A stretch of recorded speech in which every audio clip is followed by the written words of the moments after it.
되었느니라, 다 해결되었느니라 라는 말씀으로 은혜를 나누고자 합니다. 제가 이제 결혼을 오래 했지 않습니까? 이제 그래서 퇴근을 하는데, 원래는 또 교회에서 이제 야근을 할 때가 많았어요. 근데 이제 결혼을 하니까 집에 빨리 가야죠. 그런데 이제 아내에게 몇 시까지 들어갈게라고 이제 얘기를 합니다. 그런데 참 부끄럽게도 결혼을 하고 몇 시까지 들어갈게 했는데 그 시간을 정확히 지킨 적이 별로 없는 것 같아요. 매번 가려고 하면 누구를 마주치게 되고, 가려고 하면 또 어떤 새로운 일이 생기고, 그래서 빈번히 한 3, 4분, 한 5, 6분 이렇게 늦고 들어가게 됩니다.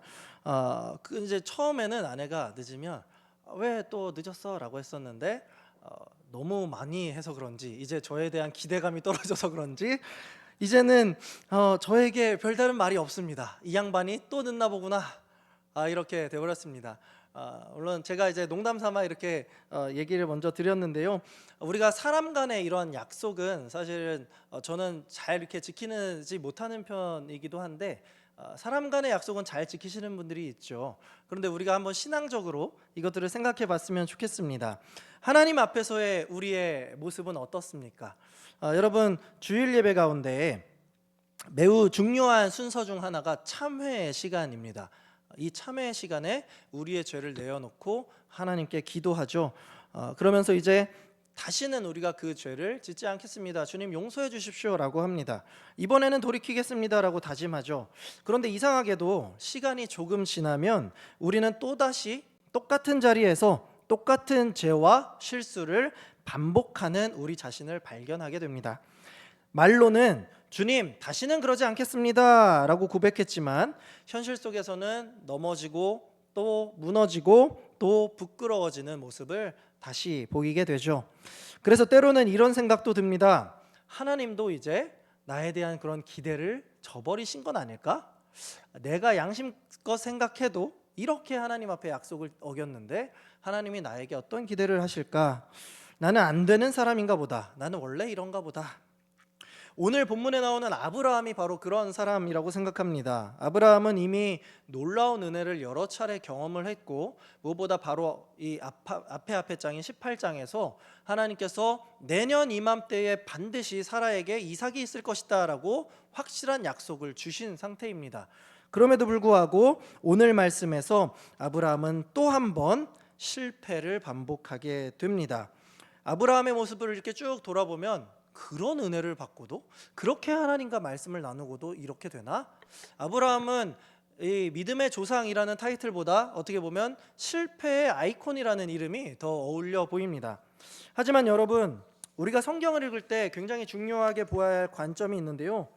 아브라함이 또 실패했구나라는 것을 보기 이전에 우리가 중요하게 생각해야 될 것은, 하나님께서 그 실패를 어떻게 다루어 가시고 그 실패 속에서도 어떻게 아브라함을 믿음의 조상으로 만들어 가시는가, 즉 하나님께 초점을 맞출 수 있어야 한다라는 거예요. 저는 오늘 창세기 20장에서 그렇게 실패한 아브라함을 다듬어 가시는 하나님의 모습을 함께 살펴보면서, 죄의 실패를 반복하는 저와 여러분들이 좌절이 아니라 하나님이 오늘 말씀을 통해 주시는 위로와 소망을 발견해 보려고 합니다.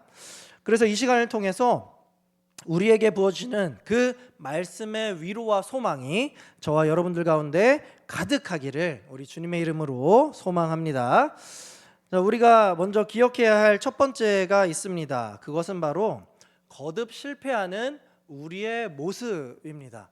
아브라함의 모습을 통해, 아브라함의 실패를 통해 우리의 실패하는 모습들을 봐야 한다라는 것이죠.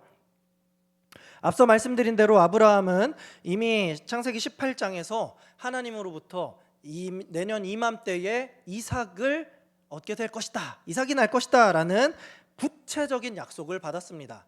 그리고 또 지난주 이효서 목사님의 설교를 통해서 소돔과 고모라를 우리가 살폈죠. 아브라함이 그 의인이 있다면 하나님 소돔과 고모라를 용서해 주시겠습니까? 했지만 19장에서 소돔과 고모라는 어떻게 됩니까? 하나님의 심판으로 멸망하게 됩니다. 그러니까 아브라함은 하나님의 이 약속을 받았고요, 하나님께 불순종하면, 불신앙하면 어떻게 되는지 그 심판의 무시무시함까지도 경험을 했습니다. 그러면 아브라함이 이제 어떻게 돼야 됩니까? 하나님의 그 약속을 붙잡고 신실하게 믿음을 지키면 되겠구나, 그렇게 되겠지라고 생각을 합니다. 그런데 20장은 시작부터 아브라함의 아주 충격적인 모습을 보여줍니다. 1절과 2절 말씀입니다. 아브라함이 거기서 네게브 땅으로 옮겨가 가데스와 술 사이 그랄에 거류하며 그의 아내 사라를 자기 누이라 하였으므로 그랄 왕 아비멜렉이 사람을 보내어 사라를 데려갔더니, 아브라함이 그 가데스와 술 사이 그랄에 갔습니다. 이 그랄이 어디냐면 블레셋이라고 아시면 됩니다. 자, 블레셋의 왕의 이름, 왕을 이집트에서는 파라오라고 하는 것처럼 이 블레셋의 왕을 아비멜렉이라고 하거든요. 자, 그렇게 그랄 땅 아비멜렉에게 가게 되는데, 그때 이제 또 어떤 실수를 하게 됩니까? 아브라함이 사라를 누이라고 하게 됩니다. 우리 이 장면 어디서 많이 본 것 같죠? 창세기 12장에서 아브라함이 아니라 아브람일 때 애굽으로 내려가서 동일한 행동을 했었죠. 그때 우리는 아브라함이 아직 연약한 믿음이고 하나님이 그를 다듬어 가시는 것을 보았습니다. 그런데 확실한 약속을 받았고 소돔과 고모라의 멸망을 봤음에도 불구하고 이번에도 아브라함은 똑같은 죄를 반복하고 똑같은 실패를 경험하고 있습니다. 아브라함은 왜 그랬을까요? 아브라함이 여러분 75세에 하나님의 말씀을 받았습니다. 자그마치 지금 99세, 24년 동안 그 약속을 기다리고 왔습니다. 이제 딱 1년만 기다리면 되는 약속이고 하나님이 구체적으로 때까지 명시해 주셨습니다. 그럼에도 불구하고 왜 아브라함은 여전히 실패하고 흔들리는 모습을 보일까요? 오늘 말씀을 보시면 11절 말씀을 보시면 그 분명한 이유가 나옵니다. 이 11절이 뭐냐면 아비멜렉이 이후에 아브라함에게 왜 그랬냐라고 해명을 요구하는 부분인데요. 이렇게 얘기해요. 아브라함이 이르되 이곳에서는 하나님을 두려워함이 없으니 내 아내로 말미암아 사람들이 나를 죽일까 생각하였다라고 말하죠. 지금 아브라함 마음속에 이러한 계산이 있었던 거예요. 여기 사람들은 하나님을 안 믿으니까 내가 하나님을 두려워하지 않을 거야. 그러니까 하나님을 믿는 나를 죽이고 아내를 가져가게 될 거야 라는 생각을 하게 된 겁니다. 그러니까 아브라함의 이 안에 근본적으로 어떤 게 있어요? 하나님을 믿지 않는 저들이 나를 죽일 거라는 두려움이 아브라함에게 있는 것이죠. 지금 하나님의 약속이고 나발이고 뭐고 내 목숨이 중요하니까, 내 목숨을 잃을 것 같으니까 그 삶에 대한 두려움 때문에 지금 아브라함이 또다시 그는 내 누이다라는 책략을 꺼내든 것이죠. 심지어 13절 말씀을 보시면요, 아브라함이 이게 즉흥적으로 꾀를 낸 아이디어가 아니라 이것이 이러한 비슷한 상황이 나올 때마다 늘 이런 패턴을 사용하자라고 했던 약속임을 알 수 있습니다. 13절 말씀입니다. 제가 색칠한 부분만 보세요. 그대는 나를 그대의 오랍이라 하라. 이것이 그대가 내게 베풀 은혜다라고 얘기하고 있습니다.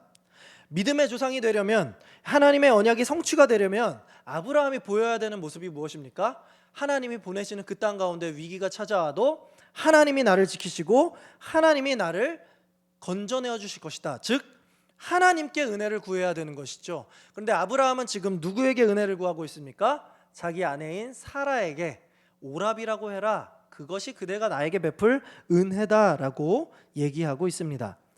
지금까지 우리가 살펴본 바 아브라함은 위기가 닥칠 때마다 누구에게 그것을 구합니까? 하나님이 아니라 자기의 꾀 아니면 타인에게 자기의 구원을 구하고 있는 것을 볼 수가 있습니다.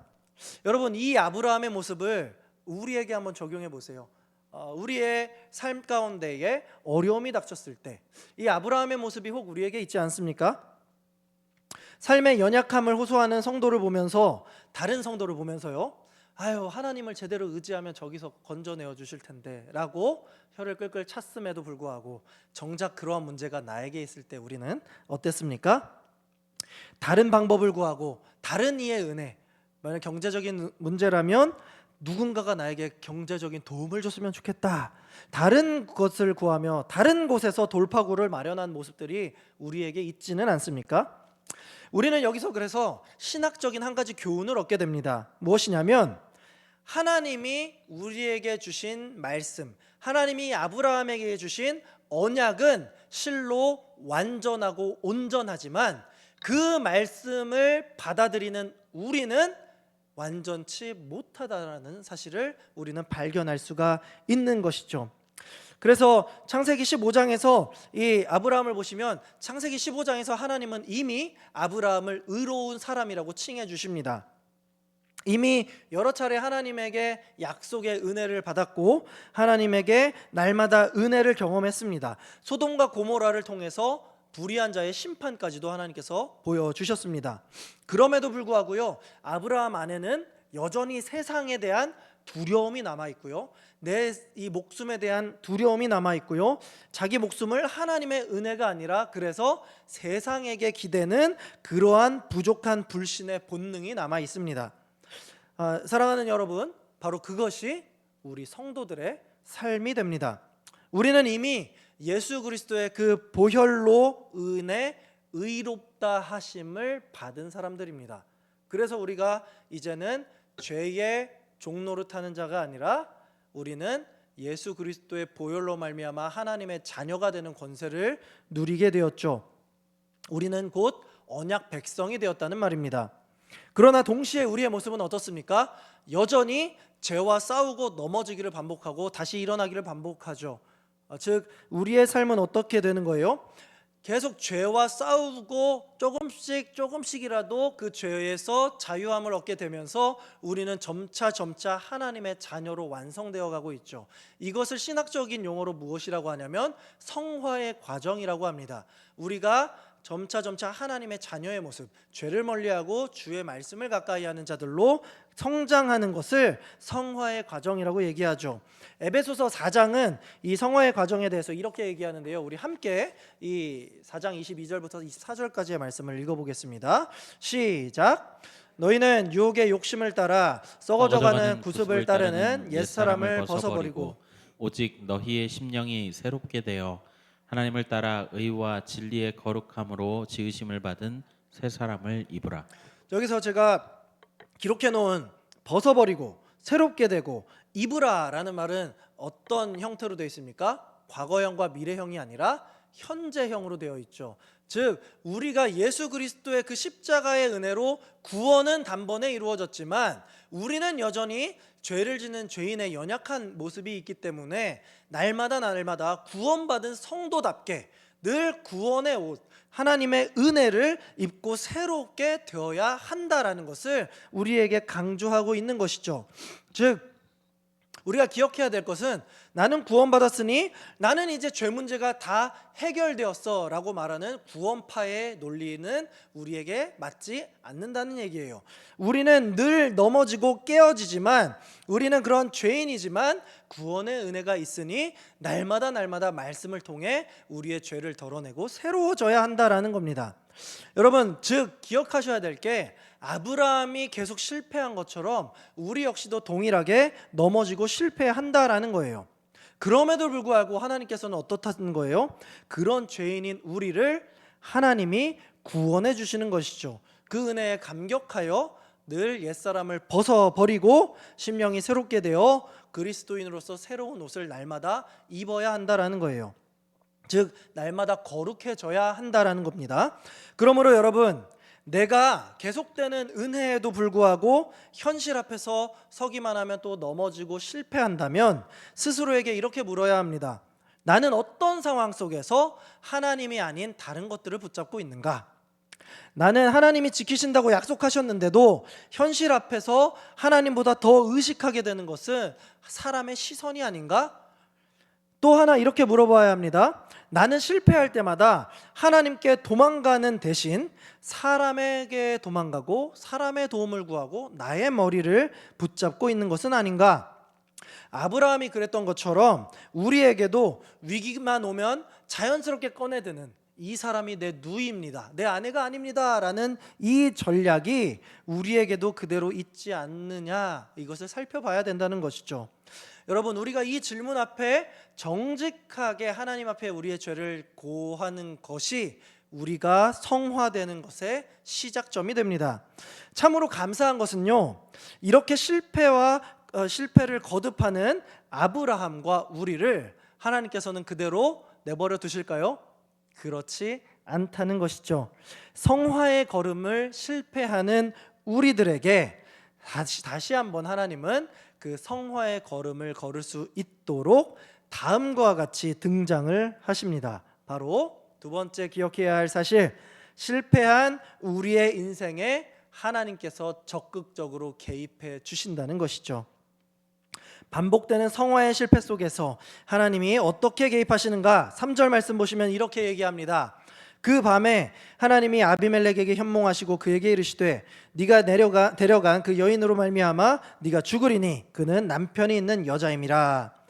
자, 그 밤이 어떤 밤입니까? 사라가 아비멜렉에게 들어간 밤, 아브라함이 사라가 내 누이입니다라고 속였던 그 밤, 즉 아비멜렉이 사라를 아내로 취하여 그와 동침할 수 있는 밤이었습니다. 그렇게 되면 어떻게 됩니까? 아브라함이 아니라 아비멜렉에게서 자녀가 생길 수도 있고 하나님의 언약이 파기될 수 있는 아주 절체절명의 순간이었습니다. 그러나 그때 바로 하나님께서 아비멜렉의 꿈에 나타나십니다. 그러면서 아비멜렉에게 그렇게 얘기하시죠. 너는 이제 큰일 난다. 말씀 다시 보시면 너 그 여인 때문에, 그 여인이 남편이 있기 때문에 이제 네가 죽게 될 거야 라고 하나님께서 말씀하십니다. 그리고는 6절에서 이렇게 말씀하세요. 하나님이 꿈에 또 그에게 이르시되 네가 온전한 마음으로 그렇게 한 줄을 나도 알았으므로 너를 막아 내게 범죄하지 아니하게 하였나니 여인에게 가까이 하지 못하게 함이 이 때문이다. 여러분, 여기서 아주 중요한 표현이 있습니다. 하나님이 또 그에게 이르시되라는 표현 외에도 매우 중요하게 한 것이 무엇입니까? 너를 막아 내게 범죄하지 못하게 했다. 하나님의 선언입니다. 아비멜렉은 사라와 그날 밤 동침할 수 있었습니다. 하나님의 언약이 파기될 수 있는 중요한 순간이었습니다. 그런데 성경은 이를 두고 아비멜렉이 스스로 그 죄를 피했다고 말하지 않습니다. 뭐라고 말합니까? 하나님이 아비멜렉이 하나님 앞에 죄를 짓지 못하게 직접 막으셨다라고 말씀하고 있죠. 우리가 간혹 착각하는 것이 있는데요, 그것은 바로 하나님께서 믿는 자들에게만 개입하시고 믿는 자들만 사용하신다는 착각입니다. 그러나 오늘 본문에서 하나님은 잘못한 당사자인 아브라함과 사라가 아니라 누구 꿈에 나타나셨습니까? 아비멜렉, 하나님을 믿지 아니하는 불신자 아비멜렉의 꿈에 등장하셔서 그들의 인생을 인도하고 계십니다. 내가 이 정도면 신자답게 잘 살았으니까 하나님이 나에게 이러한 은혜를 주시겠지라고 생각하는 분들 많죠. 그러나 사실은 내가 잘해서가 아니라, 내가 위기 가운데에서 건져짐을 당한 것은 내가 잘해서가 아니라 누구 때문입니까? 하나님께서 내가 알게 모르게 나와 또 내 주변의 모든 상황과 사람들에게 직접 개입하셔서 그 모든 문제를 주무르고 계셨기 때문이라는 얘기입니다. 우리는 몰랐지만 하나님은 보이지 않는 곳에서 우리를 더 깊은 죄로부터 더 큰 비극으로 떨어지지 않도록 우리의 길을 막으시고 우리를 돌려 세우시고 사람을 보내시기도 하고 상황을 바꿔주고 계시기도 하면서 일하고 계시다는 말입니다. 하나님께서는 지금도 내가 알지 못할 뿐이지 그 밤에 지금도 내 인생에 개입하고 계심을 믿으시는 저와 여러분들 되시기를 바랍니다. 더 놀라운 장면이 이제 7절에 이어지는데요, 우리 7절 말씀 놀랍기 때문에 우리 함께 읽어보도록 하겠습니다. 시작. 이제 그 사람의 아내를 돌려보내라. 그는 선지자라. 그가 너를 위하여 기도하리니 내가 살려니와 내가 돌려보내지 아니하면 너와 내게 속한 자가 다 반드시 죽을 줄 알지니라. 여러분, 이제 아비멜렉에게 하나님께서 아브라함을 어떻게 말씀하고 계십니까? 아브라함은요, 지금 하나님의 약속에 배신을 하고 또 아내를 누이라고 속였어요. 그런 아브라함에게 하나님은 그는 선지자다라고 부르고 계십니다. 여러분, 이 말씀이 주어진 시간이 언제예요? 아브라함이 믿음으로 승리하고 위대한 일을 한 직후입니까? 아니면 하나님의 말씀을 또 금세 잊어버리고 자기 마음대로 행해서 죄를 행한 직후입니까? 후자죠. 그럼에도 불구하고 하나님은 그 실패의 한복판에 있는 아브라함을 뭐라고 말씀하시는가? 그는 내 선지자다라고 말씀하고 계십니다. 사랑하는 여러분, 이게 바로 하나님의 은혜입니다. 아브라함이 잘나서, 그가 믿음이 특출나서 그를 믿음의 조상으로 세우신 것이 아니라는 말입니다. 아브라함이 선지자가 된 것은 그의 신실함 때문이 아니라 하나님 편에서의 일방적인 부르심, 하나님 편에서의 일방적인 선택, 하나님 편에서의 일방적인 언약의 은혜 때문이라는 것을 하나님이 말씀하고 계시는 것이죠. 저는 이 세상에서 그 어떤 일보다도 이 목회의 일이 세상에서 가장 값진 일이라고 생각했습니다. 하나님의 말씀을 선포하고 복음을 선포하는 이 일만큼 하나님께 귀하게 쓰임받는 있는 일이 없다고 저는 지금도 그렇게 생각하고 있습니다. 자, 그런데 이 귀한 일을 하는 것은 제가 잘났기 때문에 하나님이 저를 목사로 세우신 겁니까? 절대로 그렇지 않다라는 것이죠. 오히려 가장 못났음에도 불구하고 하나님께서는 저를 이 자리에 세워주셨기 때문에, 하나님이 세워주셨기 때문에 제가 이 일을 지금도 부끄러운 와중에도 감당할 수 있는 것입니다. 마찬가지로요, 여기 계신 분들, 우리가 교회 안에서 장로요, 권사요, 집사요, 또 교회의 봉사자요, 그리스도인으로서 하나님을 믿는 하나님의 자녀로서 세워주신 것도 여러분, 내 능력이 좋아서, 내 믿음이 좋아서 그렇게 된 것이 아니라 무엇입니까? 하나님께서 우리를 사랑하셔서 일방적으로 택하시고 부르시고 세우셨기 때문입니다. 하나님께 쓰임받는다는 것은요, 가장 귀한 일이지만 동시에 그 또한 무조건적인 하나님의 은혜라는 사실을 우리가 기억할 때, 우리는 내가 좀 바쁜데 그래도 이 교회에 좀 있었으니까 내가 그냥 인심 써서 봉사하겠습니다, 이렇게 되는 것이 아니라 하나님을 인정하기 때문에, 하나님이 나를 세우셨기 때문에 실패한 나를 부르신 그 은혜에 감격하여 하나님의 일에 감사히, 겸손히, 그리고 마땅히 봉사하게 되는 것이죠. 그뿐만이 아닙니다. 말씀을 다시 살펴보시면 그는 선지자다라고 하신 다음에 하나님이 뭐라고 말씀하세요? 그가, 아브라함이 너 아비멜렉을 위하여서 기도하리니 네가 살 것이다 라고 얘기하십니다. 여러분, 이게 무슨 말입니까? 하나님께서는 아브라함을, 그 실패한 자를 선지자로 부르셨을 뿐만 아니라 그에게 세상을 살릴 수 있는 중보자적 역할을 주셨다라는 거예요.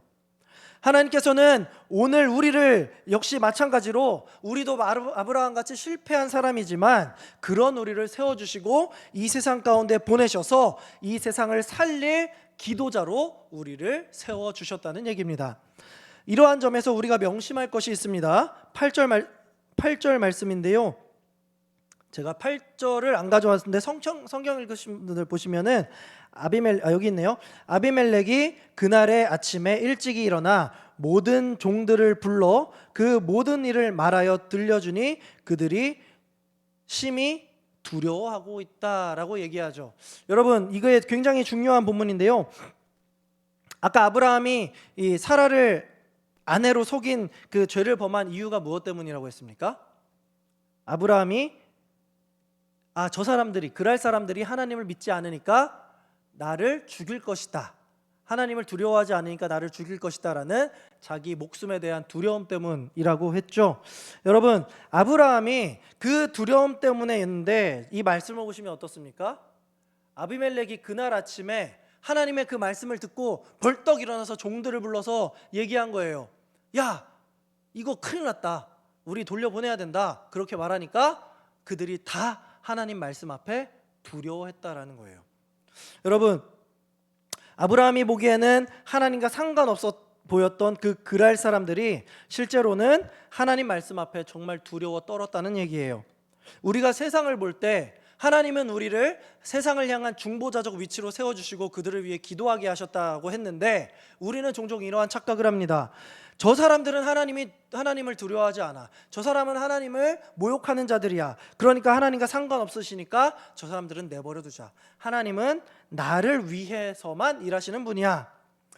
그러나 하나님은 우리 눈에 보이지 않는 곳에서 사람들의 양심을 두드리셔서 그들에게 어떻게 임하시는 거예요? 때로는 꿈을 통해, 때로는 어떤 상황과 환경을 통해 하나님을 두려워하게 만드신다라는 거예요.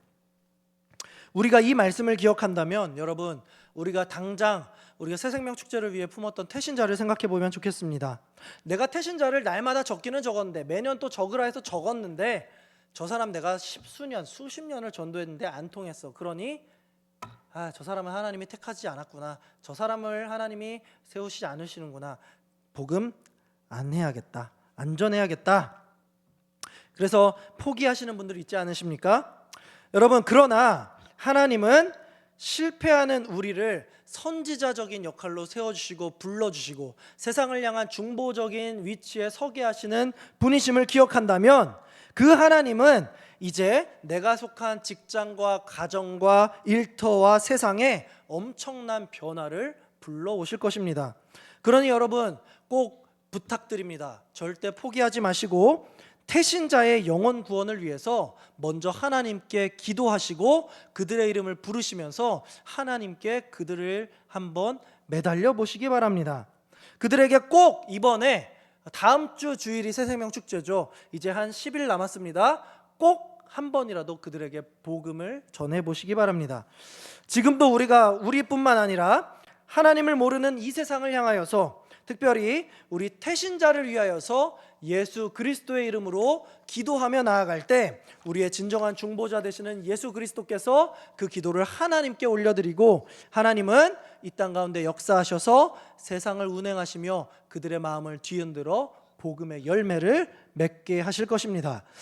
다시 한번 돌아와서 우리가 본문에서 마지막으로 기억해야 할 것이 있습니다. 그것이 무엇이냐면 바로 우리의 실패 속에서도 하나님은 우리에게 직접 개입하셔서 일하실 때 우리의 문제가 해결된다는 사실입니다. 아비멜렉이 이제 하나님의 말씀을 듣고 사라를 돌려보냅니다. 그리고 아브라함에게 양과 소를 주고 종들도 내어줍니다. 아브라함에게 심지어 땅까지 줘요. 그 다음에 16절에서 고난과 수치의 당사자인 사라를 향하여서 이렇게 말합니다. 우리 다 함께 16절 말씀 읽어보도록 하겠습니다. 시작. 사라에게 이르되 내가 은 1,000개를 내 오라비에게 주어서 그것으로 너와 함께한 여러 사람 앞에서 내 수치를 가리게 하였노니 내 일이 다 해결되었느니라. 아멘. 자, 내 일이 다 해결되었다. 오늘 설교의 제목이기도 한데요. 사라가 왕궁에 끌려갔습니다. 사람들 눈에 수치스러운 일을 당하는 건 사라였습니다. 아브라함의 거짓말 때문에 생긴 일이었죠. 그런데 이제 아비멜렉은 공식적으로 모든 사람들 앞에서 은 1,000개를 사라에게 지불하면서 말합니다. 내 수치를 가리게 하였노니 내 일이 다 해결되었다. 여러분, 지금 이 말은 아비멜렉이 한 말입니다. 그래서 겉으로 보면 아비멜렉이 정신을 차리고 사라의 수치를 가려주고 사라의 문제를 다 해결해 주었구나라고 보일 수 있습니다. 그러나 여러분, 이 문제를 해결하신 분을 우리는 압니다. 누구십니까? 하나님이시죠. 아비멜렉을 꿈꾸게 하신 분도 하나님이시고, 아비멜렉이 사라를 범하지 못하도록 간섭하신 분도, 아브라함에게 재물을 베풀며 사라를 돌려보내게 하신 이도 누구십니까? 바로 여호와 하나님 되십니다. 한마디로 이 문제를 만든 사람은 아브라함이었지만 이 문제를 완벽하게 해결해 주신 분은 아브라함이 아니고 아비멜렉도 아니고 하나님이셨다는 얘기입니다. 참 놀랍지 않습니까? 아브라함의 계속된 실패를 우리는 보면서 어떻게 또 이러지? 이러면서 놀라게 되죠. 그런데 그것을 또 역전시키시는 하나님의 은혜에 우리가 이렇게 매번 놀라게 되는 거예요. 그런데 그 모든 것들을 통해 우리는 더 놀라운 사실을 경험하게 됩니다. 계속해서 제가 놀랍다만 반복하고 있죠. 그 놀라운 것이 무엇인지 17절과 18절 말씀을 우리 한 목소리로 한번 봉독하도록 하겠습니다. 자, 시작. 제가 그걸 안 가져왔죠. 17절, 18절 말씀을 여기 있습니다. 함께 읽도록 하겠습니다. 시작. 아브라함이 하나님께 기도하매 하나님이 아비멜렉과 그의 아내와 여종을 치료하사 출산하게 하셨으니 여호와께서 이왕에 아브라함의 아내 사라의 일로 아비멜렉의 집에 모든 태를 닿게 하셨음이더라. 아멘. 자, 창세기 20장 그 끝을 지금 어떻게 맺고 있습니까? 갑자기 아비멜렉 집에 출산을 막으셨고 그들의 태를 다 닫으셨다라고 얘기하는 걸로 마무리하고 있습니다. 그러니까 성경에 구체적으로 명시되어 있지는 않지만 이 아비멜렉이 사라를 취했던 이 일로 인하여서 하나님은 아비멜렉과 그 그랄 땅, 이 블레셋 땅에 여인들의 출산을 막으신 겁니다. 그런데 아마 이때 당시에 이 날에 아마 이 아비멜렉의 아내나 아비멜렉의 여종이 출산을 하고 있었나 봐요. 근데 출산을 막으셨던 겁니다.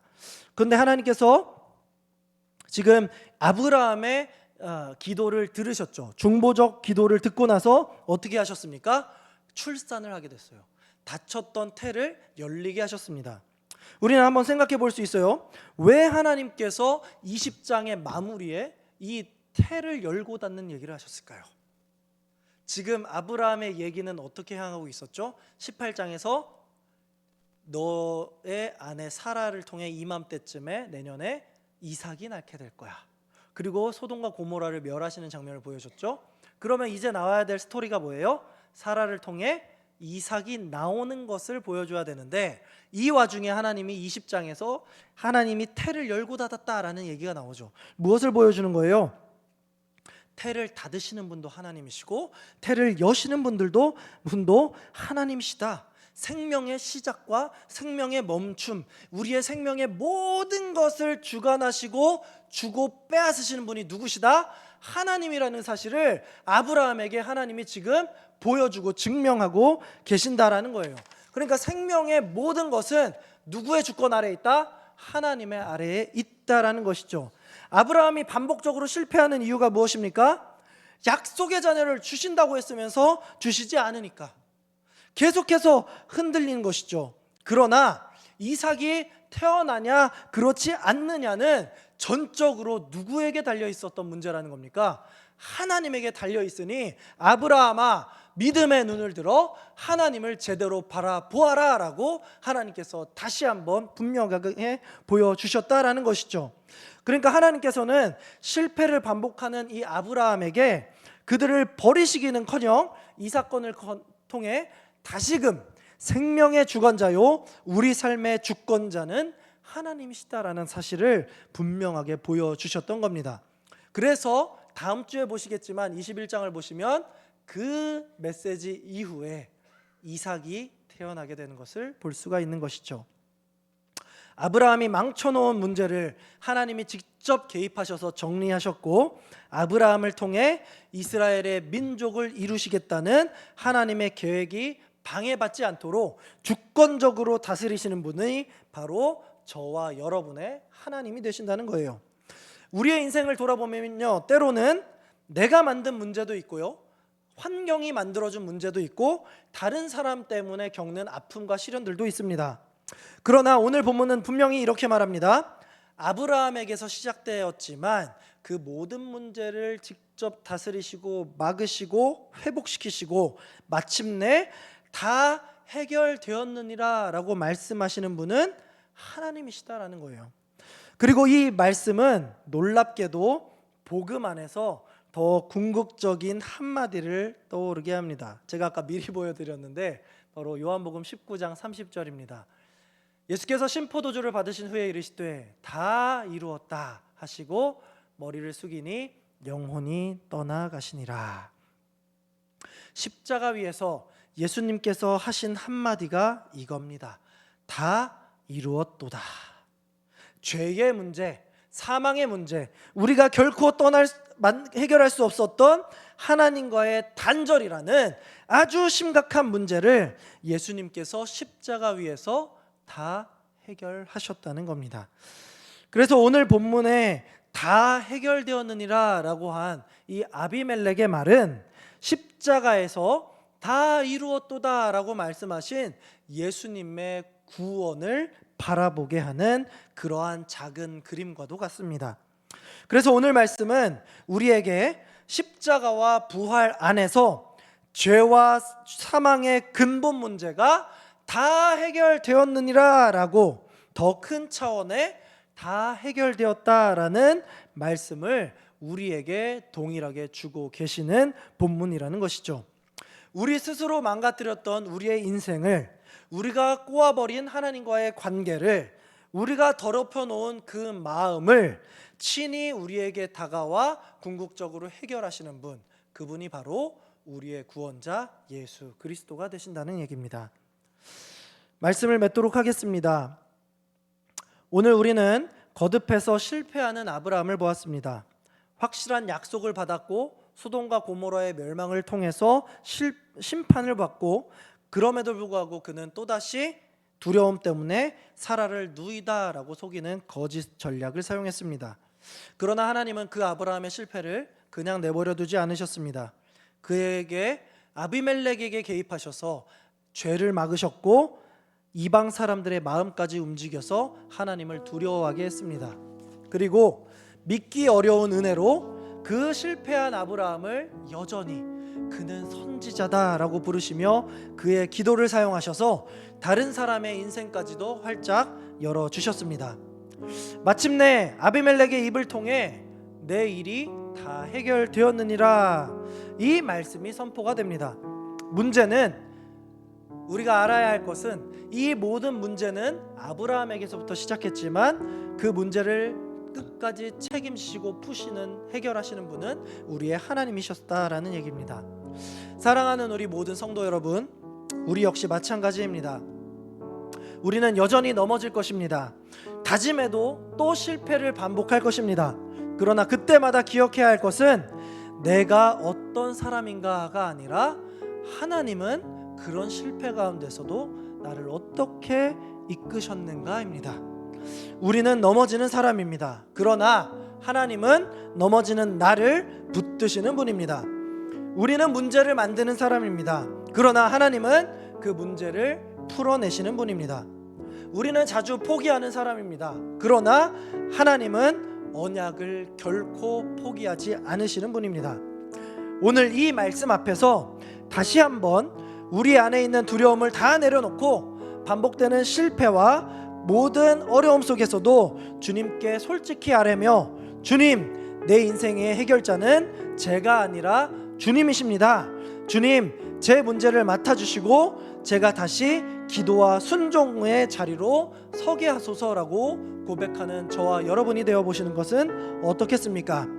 오늘 이 말씀 꼭 기억하시고, 이미 2000년 전 십자가 위에서 다 이루었다라고 하신 예수님의 구원의 은혜, 그 피를 기억하며 이 시간 다시 한번 하나님 앞에 믿음을 결단하며 아브라함과 같이 믿음의 자녀로 성장하시는 저 여러분들 되시기를 우리 예수님의 이름으로 간절히 축원합니다. 아멘. 이 시간 말씀을 생각하면서 찬양하며 나아가겠습니다. 우리 다른 것보다도 우리의 모든 것들 하나님의 은혜임을 고백하는 시간 되길 소망합니다. 우리의 삶을 책임지시는 주의 은혜를 위하여서 찬양하며 나아갑시다. 주 나의 모습 보내, 주 나의 모습 보내, 상한 나의 맘 보시네. 주 나의 눈물 안에 홀로 울던 맘 아시네. 주 사랑 내게 있네, 주 사랑 내게 있네. 그 사랑이 날 채우네. 주 은혜 내게 있습니다. 주 은혜 내 실패를 반복하는 우리의 인생도 주님의 은혜로 다시 설 수 있습니다. 그 은혜로 날 세우네. 세상 소망 다 사라져가도 세상 소망 다 사라져가도 주의 사랑은 끝이 없으니 살아가는 이 모든 순간이 주 은혜임을 나는 세상 소망 다 사라져가도 세상 소망 다 사라져가도 주의 사랑은 끝이 없으니 살아가는 이 모든 순간이 주 은혜임을 나는 믿네. 아멘. 여러분, 우리의 모습을 한번 살펴볼까요? 우리의 모습은 아브라함과 같습니다. 실패를 반복하고 다시 한번 하나님의 말씀 앞에, 그 언약 앞에 넘어지는 우리의 모습을 보게 됩니다. 그러나 우리가 여전히 주의 자녀로 살아갈 수 있는 것은 이미 모든 것을 다 해결하고 이루신 주님의 십자가의 은혜, 구원의 은혜가 우리에게 임했기 때문입니다. 세상 소망 다 사라져가도 그 주님의 은혜와 사랑이 끝이 없기 때문에 우리가 오늘도 그 주의 은혜로 살아갈 수 있음을 고백하며 다음과 같이 기도하며 나아갔으면 좋겠습니다. 첫 번째로, 반복되는 실패 속에서도 우리가 성화의 삶, 거룩한 백성이 되는 그 삶의 길을 걷게 하여 주시옵소서. 내 인생의 해결사는 내가 아니라 주님이 되십니다. 주님을 신뢰하며 내 인생에 해결하신, 내 인생의 모든 문제를 다 해결하신 예수 그리스도를 신뢰하며 우리가 이 땅 가운데 선지자요 중보자의 사명을 감당하게 하여 달라고, 이렇게 두 가지, 반복되는 실패 속에서도 성화의 삶을 살게 하시고 오직 실패 속에서도 예수 그리스도를 의지하며 세상의 선지자로서, 세상을 향한 중보자로서 우리를 사용하게 하여 달라고 이 시간에 간절히 주님을 부르시며 기도하며 나아갑시다. 사랑의 하나님 아버지, 감사합니다. 우리가 오늘 말씀을 통해 아브라함이 또다시 넘어지는 모습을 보게 됩니다. 그럼에도 불구하고 하나님은 아비멜렉의 꿈에 현몽하며 이르시며 아비멜렉의 죄를 멈추시고 오히려 아비멜렉을 통해 하나님의 두려움을 보여주시며 그에게 사라를 놓아주고 오히려 아브라함에게 수많은 물질과 복을 주었음을 보게 됩니다. 그리고 그 아비멜렉의 입술을 통하여서 사라에게 내 문제가 다 해결되었느니라 라고 선포한 그 은혜를 우리가 경험하게 됩니다.